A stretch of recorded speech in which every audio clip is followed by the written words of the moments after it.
Okay, let's start. तो हम पढ़ रहे थे हम पढ़ रहे थे मेथड ऑफ डीएक्टिवेशन कि कितने तरीके से कैटलिस्ट डीएक्टिवेट हो सकता है और डीएक्टिवेशन होता क्या है उसके बारे में मैंने आपको बताया था। और पहला मेथड जो कोकिंग होता है उसके बारे में भी मैंने आपको इसमें थोड़ा सा बताया था। अब इस डीएक्टिवेशन के प्रोसेस में क्या होता है, आप थोड़ा इसको जूम करके इस तरह से भी देख सकते हैं। दूसरा मेथड जो है वो पॉइजनिंग। पॉइजनिंग होता है कि जब कैटालिस्ट की एक्टिविटी लॉस हो, लेकिन कैसे लॉस हो, लॉस ड्यू टू इरिवर्सिबल केमियोजॉर्प्शन, यानी जब कैटालिस्ट के सरफेस के ऊपर कोई केमिकल सब्सटेंस आकर एड्जॉर्ब कर जाए।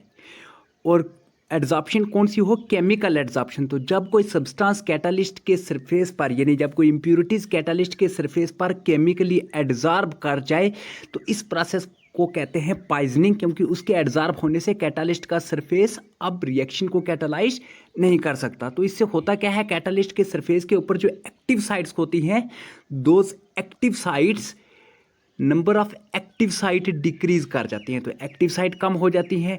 और ये जो प्रोसेस होता है ये केमिकल डीएक्टिवेशन होता है। एक्चुअली में ये कौन सा प्रोसेस है, केमिकल डीएक्टिवेशन होता है।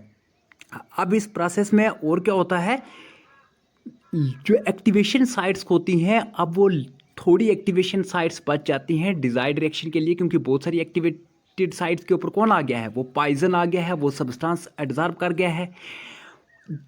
जैसे हम जो अगर कॉमन एग्जांपल होती है कि जो पेट्रोलियम का स्टॉक होता है, इस पेट्रोलियम के स्टॉक में कुछ एक इम्प्यूरिटीज़ होती हैं like sulphur, phosphorus, lead, mercury extra, जिनको उस पेट्रोलियम प्रोडक्ट से रिमूव करना काफ़ी कॉस्टली होता है। इसलिए ये वाली इम्प्यूरिटीज़ एक्ट करती हैं एज पॉइजन। पॉइजनिंग मैंने पहले भी इस यूनिट के स्टार्टिंग में बड़ी डिटेल में बताया था कि कैटालिटिक पॉइजन क्या होता है और वो काम कैसे करता है, मैकेनिज्म भी बताया था। और ये इम्प्यूरिटीज़ बाइंड कर जाती है किसके साथ, एक्टिव साइट ऑफ कैटालिस्ट के साथ। तो कुछ एक प्रोसेस के लिए ये मैंने आपको एग्जांपल के साथ भी लिखी हुई है कि जैसे अमोनिया में आयरन कैटालिस्ट होता है, इसमें कार्बन मोनोऑक्साइड, सल्फर वगैरह, ये कार्बन डाइऑक्साइड, ये कैटालिस्ट होते हैं, ये उसके सरफेस के ऊपर केमिकली एब्जॉर्ब कर सकते हैं।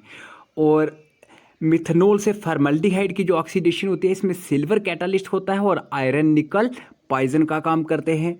स्टीम रिफॉर्मिंग में निकल कैटालिस्ट होता है, हाइड्रोजन सल्फाइड जो होते हैं ये पॉइजन का काम करते हैं। अब ये जो पॉइजनिंग होती है, दिस पॉइजनिंग में बी सिलेक्टिव और नॉन सिलेक्टिव। पॉइजनिंग सिलेक्टिव भी हो सकती है, नॉन सिलेक्टिव भी हो सकती है। सिलेक्टिव पॉइजनिंग का मतलब है कि सारी जो एक्टिव साइट्स होती हैं उनकी पॉइजन के लिए एक यूनिफॉर्म एफिनिटी होती है, यानी वो किसी भी साइट पर पॉइजन जाकर जुड़ सकता है, यानी वो लीनियर फंक्शन होती हैं। लेकिन जो सिलेक्टिव पॉइजनिंग होती है, इसमें जो स्ट्रोंगर एक्टिव साइट्स होती हैं वो पहले पॉइजन, यानी पॉइजन पहले पर्टिकुलर साइट के ऊपर, पर्टिकुलर एक्टिव साइट के ऊपर जाकर अटैक करता है। तो इसमें जो होता है नॉन लीनियर रिलेशनशिप होता है कि कैटालिट की एक्टिविटी और अमाउंट ऑफ पॉइजन, कितना पॉइजन एब्जॉर्ब होता है और उसकी कैटालिटिक एक्टिविटी कितनी डिक्रीज होती है, इनके बीच में लीनियर फंक्शन नहीं होता, नॉन लीनियर होता है। ज़्यादातर केसेस में ये जो पॉइजन होता है ये रिवर्सिबल होता है, लेकिन कभी कभी इससे भी कैटालिस्ट को रीजनरेट किया जा सकता है सिंपली पॉइजन को रिमूव करके, बाई रिमूवल ऑफ पॉइजन। कि आप पॉइजन को रिमूव करें हो उस फीड से तो कैटालिस्ट रीजनरेट हो सकता है। जैसे फ्यूल सेल में H2S जो हाइड्रोजन सल्फाइड होती है ये पॉइजन होता है, तो इसको रिमूव करके उस फ्यूल सेल की वोल्टेज को वापस इंक्रीज किया जा सकता है। लेकिन ज़्यादातर टाइम में ये प्रोसेस इरिवर्सिबल होता है, इतनी आसानी से आप इसको पॉइजन को रिमूव नहीं कर सकते। नेक्स्ट जो प्रोसेस होता है उसको कहते हैं एजिंग, की टाइम के साथ उसका हो जाना, एग्लोमेरेशन, जुड़ जाना या सेंटरिंग। इसमें क्या होता है कि लॉस ऑफ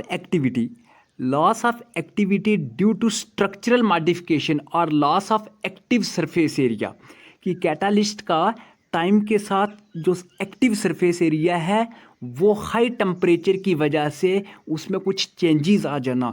जब चेंजेस आएंगी तो अब वो उस रिएक्शन को कैटालाइज नहीं कर सकेगा, और ये थर्मली एक्टिवेटेड प्रोसेस होता है, टेम्परेचर की वजह से ऐसा होता है, और ये फिजिकल इन नेचर होता है, इसमें कैटालिस्ट में फिजिकल चेंज आता है।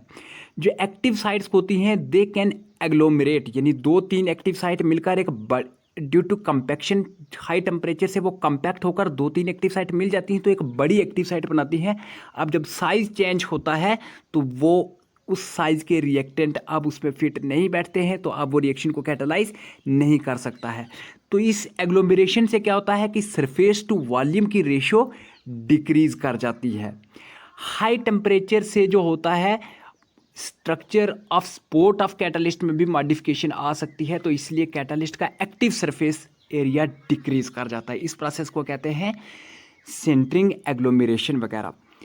चौथी जो कैटालिटिक डीएक्टिवेशन होती है वो होती है सॉलिड फेज ट्रांसफॉर्मेशन। बस इसमें आपने इतना याद रखना है कि इसमें क्या होता है, इसमें कैटालिस्ट नहीं चेंज हो रहा, बल्कि वो सपोर्ट जैसे सिलिका वगैरह जिनके ऊपर कैटालिस्ट लगा हुआ था, वो जो सपोर्ट मटेरियल होता है उसकी फिजिकल कॉन्फ़िगरेशन चेंज हो जाती है, यानी उसका फिजिकल स्ट्रक्चर में कुछ मॉडिफिकेशन आ जाती है।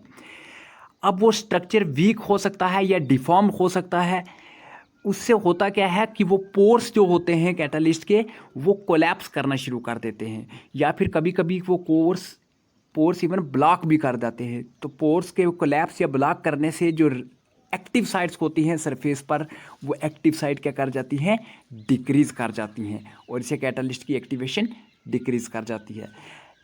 एक इम्पॉर्टेंट पॉइंट याद रखना कि पॉइजनिंग और ये जो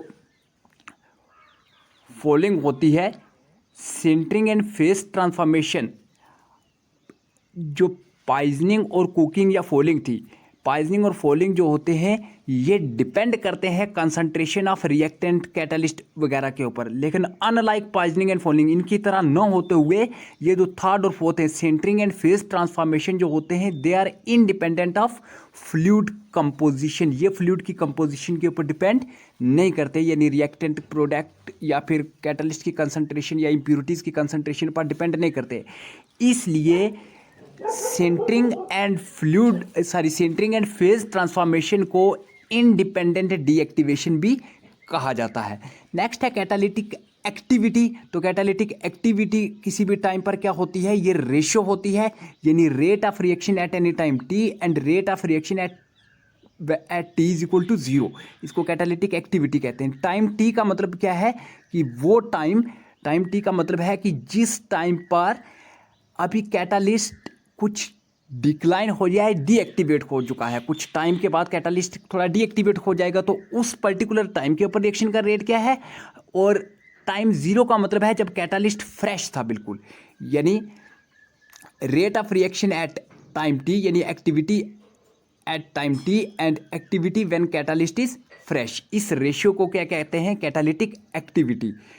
और ये दोनों एक्टिविटी ऑफ कैटालिस्ट और रेट ऑफ कैटालिस्ट किसके रिलेटेड होते हैं, ये एक्टिव साइट पर डिपेंड करते हैं कि कैटालिस्ट के ऊपर एक्टिव साइट कितनी है। ज़्यादा एक्टिव साइट होंगी तो रेट ज़्यादा होगा, एक्टिव साइट कम होती जाएंगी तो रेट कम होता जाएगा।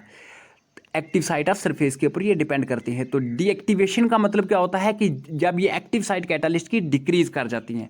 एक्टिविटी को इस तरह से भी alpha is equal to N T by N R से भी रिप्रेजेंट किया जाता है कि एन टी होता है किसी टाइम टी के ऊपर वो एक्टिव साइट कितनी थी कैटालिस्ट की, और एन आर का मतलब है कि शुरू में उसकी एक्टिव साइट कितनी थी जब कैटालिस्ट फ्रेश था।